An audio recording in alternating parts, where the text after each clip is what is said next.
Hey guys, I'm Justin. Welcome to Extension 18. I just want to start off by saying thank you to all of you who have liked and subscribed to my channel. It really means a lot to me. To show my thanks, I'm going to keep making more spooky content to satisfy your scary story appetites.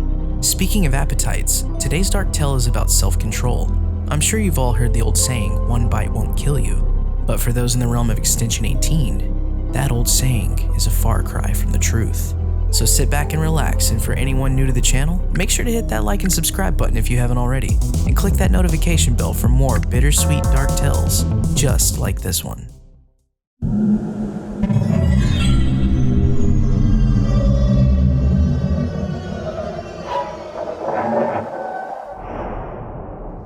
Sweet treats. Tim and his family moves around a lot. He's always the new kid, and being a husky little boy, there were always those kids that made fun of him. They just moved to an old coal mining town called Zephyr. The air stank of burning coal and seemed almost visible. Whenever you would walk into a building, you would need to pat yourself down to get the smoke powder off of your clothes. It seemed like you could never get clean. It was like living on a different planet for Tim and his family. Tim was used to being the new kid and was definitely used to some ridicule, but this time he found out he lived 2 houses down from the class bully named Grayson. Every day on his way home from school, Grayson and his gang would pick on Tim. They would call him names and push him around. One day was particularly bad. The bullies began punching him in the stomach, claiming that he shouldn't be able to feel it because Tim's stomach was so fat. Tim always tried to run, but he could never escape their unrelenting assault. After being bullied for far too long, Tim couldn't suffer this torment anymore. So the next day, he chose to go the long way home from school and try to avoid Grayson's house altogether. As he continued on his journey home, he realized that he had never been down this street before. As he stared up at the shop fronts passing by, the smell of burning coal disappeared and was replaced by a delightful smell of sugar. Tim's stomach growled and he started to follow his nose, leading him to a unique candy shop at the end of the street. The outside was constructed to look like it was made of delectable treats. It had pink and white twisted columns that looked like cotton candy and a roof that looked like animal crackers. Just looking at the storefront made Tim's stomach growl again. The sign read, Uncle Cyril's Sweet Shop. He walked to the door and pushed it open. The air inside the store smelled so sweet, you could taste the sugar. He looked around and saw all sorts of goodies, lollipops, bubblegum, gummy treats, chocolates, and more. As he panned his view around the store, he saw a huge sign stating that all the pulled taffy was homemade. Just as he finished reading the sign, he noticed a man walked up beside him.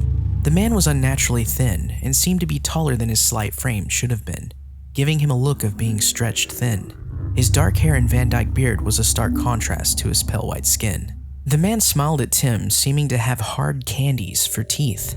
The skin around his mouth was stained with all colors of the spectrum, almost like his bright-colored teeth were melting out of his mouth.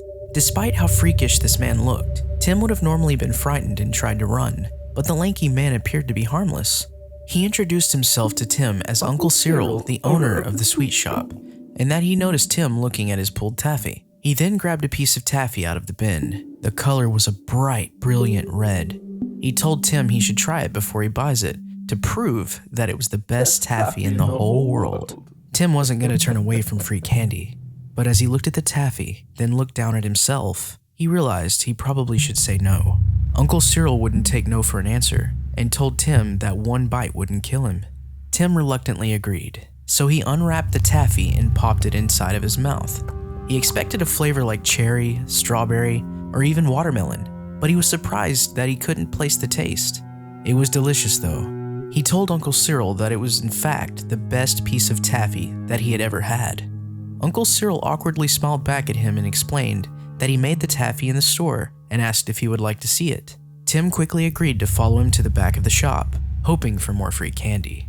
When they reached the kitchen, Tim saw the taffy puller.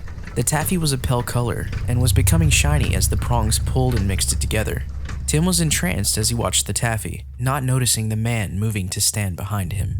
Tim started to ask where the red color was just as the man began to laugh anxiously. He placed his hands on Tim's shoulders, sending shivers down Tim's spine. The poor boy was frozen with fright as globs of colorful liquid began to stream down out of Uncle Cyril's mouth. It started to drip on Tim's forehead, giving him a cold, numbing sensation. Cyril's long, gripping fingers were like ice on Tim's neck. The man began to push Tim closer to the taffy puller, explaining that the flavor and color would be pulled through the taffy soon. Tim unwillingly inched closer to the taffy puller, waiting for the color to appear when the man's laughter became louder and more desperate.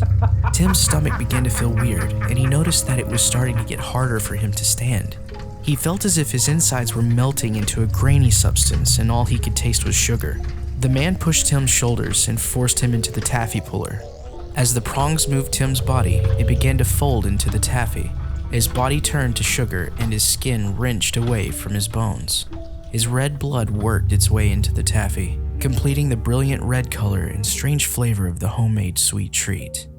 Uncle Cyril cackled as his hard candy teeth dripped with vivid saliva.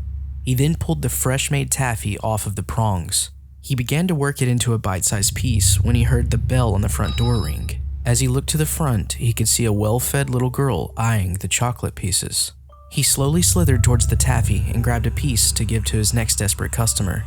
He pointed to the sign indicating homemade taffy and offered it to the little girl. She smiled and took it, greedily stuffing it into her mouth. Uncle Cyril then smiled as well, ready for his next batch of homemade taffy. Thanks for watching, guys. I bet you'll see taffy in a different light after this one. Also, if you have a scary story that you want to be featured on Extension 18, you can send it to one of our social medias or our email below. Anyways, stay tuned for the next Dark Tale coming soon, and I'll see you again in the darkest depths of Extension 18.